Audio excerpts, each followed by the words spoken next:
सदगुरुदेव की।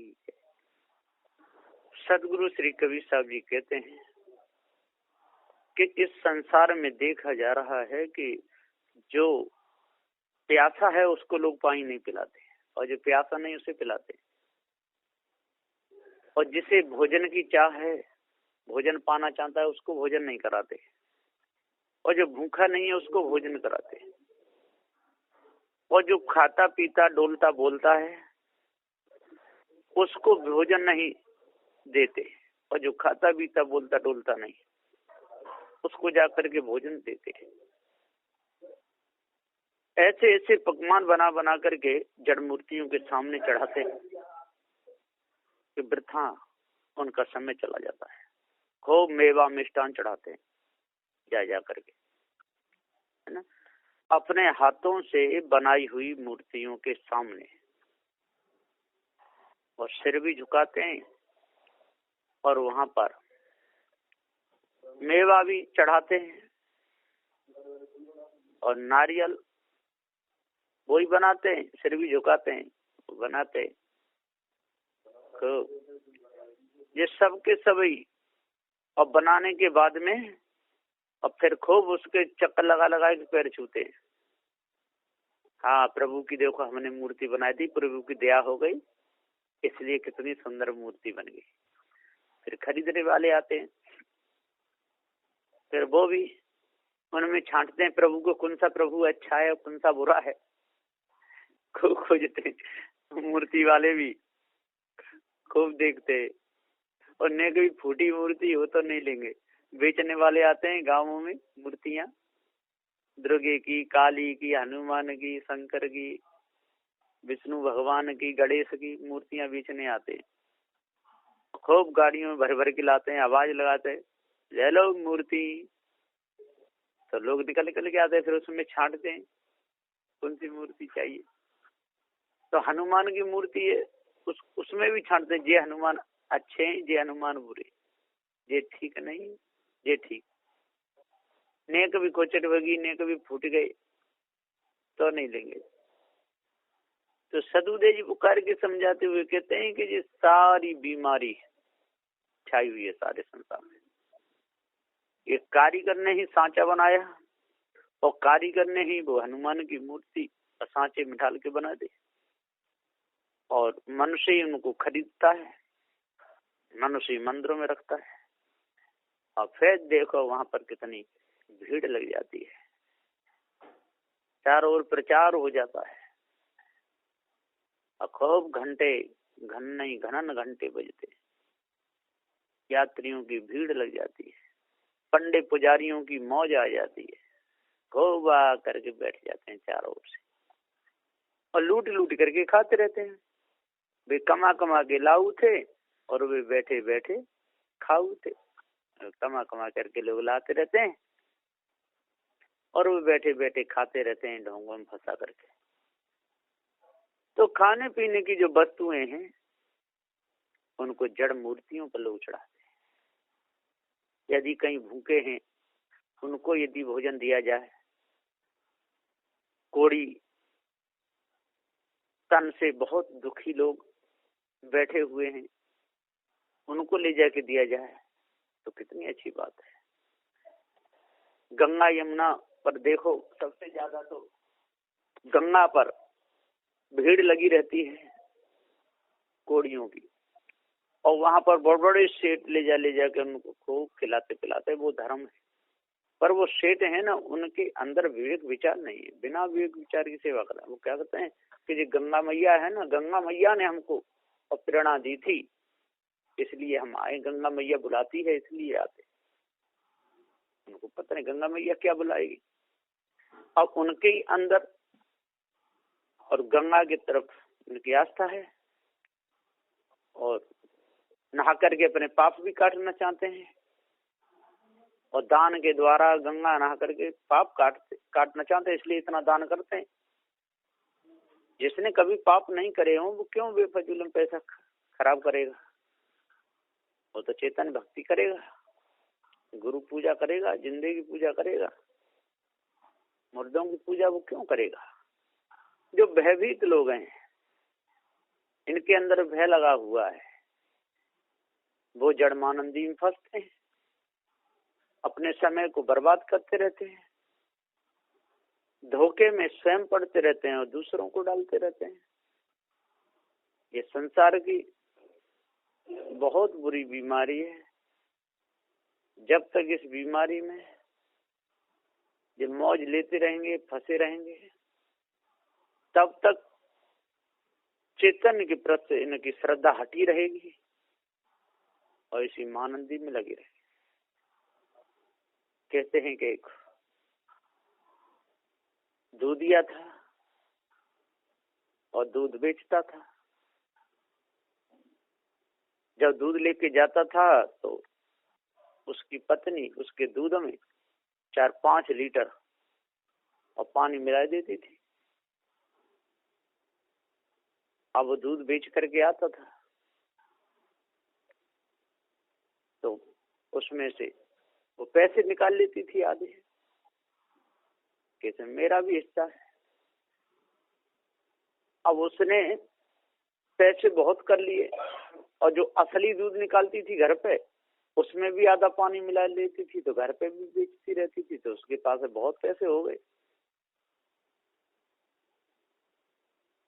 अब जब बहुत पैसे हो गए, फिर उसने कहा अब मैं अपने मायके जाऊंगी, तो अपनी माँ के यहाँ चली गई और वहां पर जाकर के सोने चांदी के आभूषण बनवाए और नाक की नथनी भी बनवाई।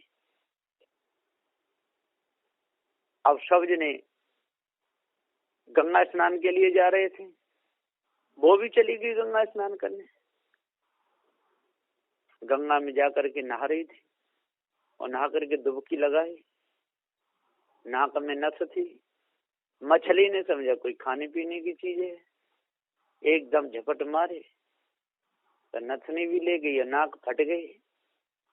अब खून ही खून हो गया। अब चिल्ला रही है हाय मरी हाय मरी। अब लोग सब इकट्ठे हुए, क्या बात है क्या बात है, तो नाक फट गई। ये क्या हो गया। अब तो पानी से करी कमाई और नथ सोने की बनवाई। पानी से कमाई करी, नथ सोने की बनवाई। तो पानी का माल पानी में और नाक गई बेईमानी में। पानी का माल तो पानी में चला गया, क्योंकि दूध में पानी मिला मिला के बेच बेच करके वो नथ बनवाई और नथ चली गई पानी में और नाक गई बेईमानी। तो सदुदय जी पुकार के कहते हैं कि जी कितना बड़ा है, लोग धोखा देते हैं। दूध में पानी, 1 लीटर दूध, उसमें 2-2 लीटर पानी मिला मिला के ले जाए बाजारों में बेचते। और वो भी बेचारे क्या करें, जो शहर के लोग है ना, वो पानी का ही दूध पसंद करते हैं। एक दूधिया था, ईमानदार था, दूध बेचने जाता था, असली दूध देता था। तो असली दूध कम पचता है तो बच्चों को माताएं पिलाती थी, तो पचता नहीं था, तो उनको दस्त हो जाते थे बच्चों को।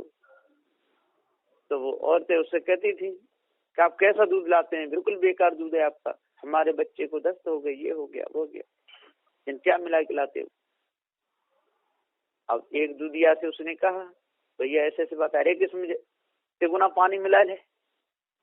तो 3 गुना उसने पानी मिला लिया, फिर बेचने गया तो वो तो पचेगा ही पचेगा। अब पानी आधा दूध आधा पानी। अब कहो माता कैसा दूध है, कि अब बहुत बढ़िया दूध आ रहा है, वो बहुत बढ़िया। अब उसको भी पानी मिलाने की आदत पड़ेगी। तो तैसे ही बेचने वाले और तैसे ही खरीदने वाले। इसी प्रकार से सारे संसार में और लोग भ्रम भूल कल्पना फंसे हैं। जैसे ही तो उपदेश देने वाले भ्रम के लोग, और वैसे ही उस भ्रम में फंसने वाले लोग एक से लोग हैं। वैसे ही पापी बकराओं को काटने वाले और वैसे ही मांस को खरीद करके खाने वाले हैं। यदि कोई खरीद करके खाने वाला ना हो तो काटने वाला क्यों काटे। तो इधर तैसे ही तो पापी पाप कमा रहे हैं जे काटने वाले, और वैसे ही खरीद खरीद के खा रहे हैं खाने वाले। मछलियों को पकड़ रहे हैं मंडी में ले जा रहे हैं। मांसाहारी लोग मछलियों को खरीद खरीद खा रहे हैं। चीन में तो नाग मंडी है, जंगलों से नाग पकड़े जाते हैं और मंडी में ले जाके बांस बांध लिए ऊंचे और उसके ऊपर उनको लटका देते हैं। और जैसे सब्जी काशी फल बेचते हैं या लौकी बेचते हैं, कटहल, ऐसे उसमें से काट काट करके 1-1 किलो 2-2 किलो ऐसे सब्जी बनाने वाले ले जाते हैं, उनको खाते हैं। तो ऐसी गति संसार की है। अब सत्य न्याय निर्णय के प्रति कम लोग अपना रुझान करते हैं, सबके सब उस झूठ में ही मौज ले रहे हैं। सदुदे कहते झूठा कबू न करेंगे काज, हो बरजों तो सुन निलाज। ये भैया झूठी मानंदी में फंस करके यदि किसी को काटोगे, मारोगे, सताओगे, आपका काम नहीं बनने वाला। काम बनेगा तो सत्यताई से बनेगा, झूठ से तो सारा काम बिगड़ जाएगा। और पाप कर्मों से हृदय गंदा हो जाएगा और गंदे हृदय में और गंदी भावना उठती हैं और शुद्ध हृदय में शुद्ध भावनाएं उठती हैं। तो अब चाहें तो अपने हृदय को गंदा कर लेना और चाहो तो अपने हृदय को शुद्ध कर लेना। हृदय को गंदा करना या शुद्ध करना ये अपने ऊपर है, लेकिन लोग मानते नहीं। नारियल ले जा के जो पत्थर की मूर्ति खाती पीतनी वहां चढ़ाते हैं और पंडित पुजारी भर भर बोरे रख लेते हैं, फिर उनको बेच देते हैं। वहां पर घंटे चढ़ाते हैं, घंटाओं को उठा उठा कर रख लेते हैं। फिर जो पीतल की दुकान है, बाजारों में घंटे बिकते हैं, वहां पर ले जा करके बेच देते हैं। अब वो मूर्ति क्या करेगी उन घंटाओं का, उन नारियलों का। और चुनरी बहुत बहुत चढ़ जाती हैं, उनको भी ले जा के लोग बेच लेते हैं और फिर उसी भरम में फंसे रहते हैं। करोड़ों अरबों खरबों की संपत्ति कमाते रहते हैं। सदुदय जी पुकार के समझाते हुए कहते हैं कि जैसे पानी का माल पानी में और नाक गई बेईमानी में, इसी प्रकार से इनका भी माल जो पानी में चला जाता है, बीमार पड़ते हैं। लड़के ऐसे होते हैं, किसी की नाक बहुत मोटी, किसी की नाक बहुत पतली, किसी का एक कान बड़ा है, किसी का एक कान छोटा, एक हाथ मारा गया, कोई लंगड़ा, किसी का पेट निकला हुआ। इतने इतने मोटे हो जाते हैं, उठने बैठने में बहुत परेशानी होती है। नौकर भी लगाने पड़ते हैं, दो नाल के लिए साफ करने के नौकर लगाने पड़ते हैं। उठ बैठ नहीं पाते, 2 जने तो पकड़ के उठाते हैं, 2 जने बैठाते हैं। जीवन खराब हो जाता है, पागल हो जाते हैं। नाक चलती रहती है, चलते चलते बैठे बैठे मलमूत्र करते रहते हैं। तो सदुदय जी कहते हैं कि जैसी करनी और तैसी भरनी। लोग जैसा कर्म करते हैं तैसा फल उनके सामने आता है। सारे संसार में बहुत बुरी ये बीमारी फैली हुई है, भ्रम भूल कल्पना की, विषय वासना की।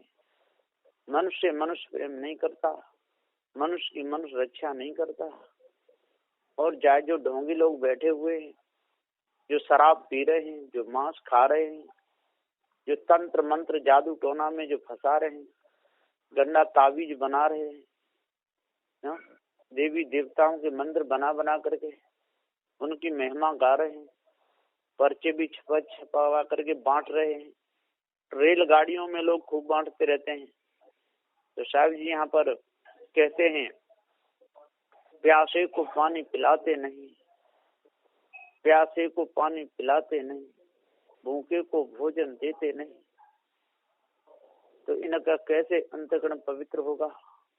हृदय में सद्धारणा सद्विचार कैसे आएंगे? नहीं आ सकते। तो साहब जी यहाँ पर कहते हैं कि भैया जो खावे पीवे उसको खिलाओ पिलाओ, जो पैरे ओढ़े उसको उड़ाओ पहराओ, जो आवे जावे उससे प्रेम प्रीत करो और सत्य न्याय निर्णय से चलो। जहाँ तक बने वहां तक गलत कर्मों से छूटने का उपदेश दो। आप गलत कर्मों में यदि सने रहोगे तो आपका कैसे विचार निर्मल होगा? नहीं होगा। गंदी भावना दिन पे दिन उठती रहती है, गंदे विचार अंदर से उठते रहते हैं, काम क्रोध लोभ मोह के विकार चलते रहते हैं, उसी में पूरा जीवन चला जाता है। निर्मलता हृदय में आ ही नहीं पाती। इतने गंदे विचार हो जाते हैं कि शुभ अंदर से विचार उठते ही नहीं।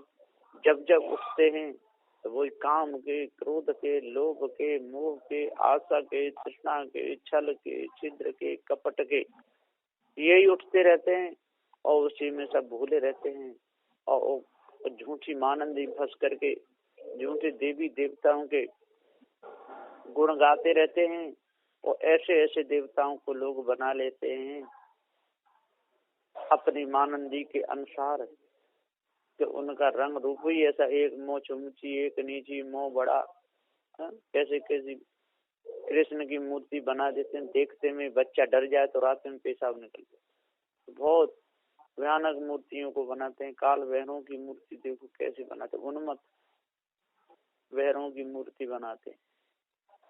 ऐसी ऐसी मूर्तियां बना बना करके सारे संसार को डराते फंसाते रहते हैं, दुखाते रहते हैं। साहब कहते हैं कि राम कृष्ण ब्रह्मादि बचे नहीं, कोई देवदानी।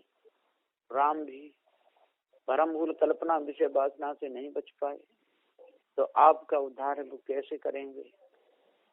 कृष्ण भी भरमभूल कल्पना से विषय वासना से नहीं बच पाए तो आपका उद्धार कल्याण कैसे करेंगे? ब्रह्मा जी भी भरमभूल कल्पना विषय वासना से नहीं बच पाए। राम कृष्ण ब्रह्मा बचे नहीं, कोई देवदानी। और बड़े बड़े देव कहलाने वाले इंद्र जैसे वो भी नहीं बचे। बड़े बड़े दानी कर्ण जैसे, हरिश्चंद्र जैसे, ये कोई नहीं बचे तो ऐसे वैसे की तो गिनती ही क्या है। ये सब भटक गए, भटकते डोले, इनका अंत्यपन पवित्र नहीं हो पाया। बंदी छोड़ सदगुरुदेव जी कहते हैं झूठी मानंदी से न किसी का भला हुआ है और न कभी होगा। इस झूठी मानंदी में लोग इतने फंसे हुए हैं, इतने परेशान हो रहे हैं, इतने वीरान हो रहे हैं, आंख तक चली जाती हैं, पैरों में फफोले पड़ जाते हैं, पूरा तन बिल्कुल बेकार हो जाता है, हड्डियां हड्डियां रह जाती हैं, मांसशाला जल जाता है, 84 धूनी रमाते हैं, आंखों में धुआं भरता रहता है, शरीर को तपाते रहते हैं। बेरकोल 50 साल की उम्र में 100 साल के मालूम पड़ते हैं और दुख भी होता है, लेकिन उस अड़ को, उस हट को त्यागना नहीं चाहते। इतने लोग हठीले हो गए, हटके हठीले, सही बात को मानने के लिए तैयार नहीं। झूठी मानंदी में ही पूरा समय बिताते थे, संत गुरुजनों की सेवा नहीं करते हैं और पत्थरों के आगे लेट करके नाक तक रगड़ देते हैं। किसी किसी की तो नाक भी छिल जाती है। मुस्लिम लोग भी मस्जिद में रोज नमाज पढ़ते हैं और धरती से टिकाते हैं, टिकाते टिकाते वहां पर माथे पर उन्हें निशान बन जाता है और उस दूसरे वो दिखता है। उनको यदि समझाओ तो वो समझने से बाहर हैं। हिंदू भी समझाने से बाहर हैं। यहूदी, पारसी, ईसाई, कितना भी इनको समझाओ लेकिन ये समझदारी की बात नहीं मानते। आपस में लड़ते झगड़ते रहते हैं। सभी मत पंथ वाले, हमारा मत पंथ बड़ा है या हमारा मत पंथ बड़ा है। सदगुरु श्री कबीर साहब जी कहते हैं भैया ना किसी का बड़ा है ना किसी का छोटा है, धर्म तो सबका एक है। धर्म कभी अलग अलग नहीं होता। शक्कर का धर्म एक है, मिठाई है। इसी प्रकार से नीम है, नीम कड़ुआ नीम, उसका पत्तों का धर्म सब एक है। समुद्र का पानी है, हरा है। धर्म सबका एक है, पानी का और शीतलता का समय संबंध है। कहीं का भी पानी हो, पानी का धर्म एक है। पृथ्वी की कठोरता है, कहीं की भी पृथ्वी, कहीं की भी मिट्टी हो, पूरे विश्व में, है ना, उसका समवाय संबंध है पृथ्वी का कठोरता का। तो पृथ्वी गुण का धर्म एक है, जल के गुण का धर्म एक है। अग्नि है, कहीं की भी हो, जलाने का काम करती है, उसका धर्म एक ही है। वायु है, वो उड़ाने सुखाने का काम करता है, उसका धर्म एक ही है। आकाश है, कहीं भी चले जाइए, आने जाने की जगह पोल ही मिलेगी। इसी प्रकार से जीव चेतन है, अजर अमर अखंड अविनाशी है, कहीं का भी हो, जानने का धर्म जनैया ये चेतन जीव है। लेकिन मनुष्य अपने आप को भूल गया, धर्म को जानता ही नहीं, कर्म में समय बिताता रहता है। इसलिए सदुदेव कहना पड़ा, झूठा कबू न करें काज, जो तेने अपने ऊपर जो झूठा ईश्वर परमात्मा मार रखा है, वो तेरा काज कभी नहीं करेगा। और ये झूठे देवी देवता बना रखे हैं, ये भी तेरे काम में कभी नहीं आएंगे, क्योंकि वो है ही नहीं। ये सारी झूठी मानंदी है, और झूठी मानंदी में हे मनुष्यो, हे ज्ञानियों, हे भक्तों, 4 वेद 6 7 18 प्राणों के ज्ञाता हो, जपी तपी सन्यासी हो, है? आप क्यों फंसे हुए हो? आप हमारे पूर्वज हैं, और आप तो ही इस भ्रम में फंसे रहेंगे। तो हमको सत शिक्षा कौन देगा? कौन इस भ्रम से निकालेगा?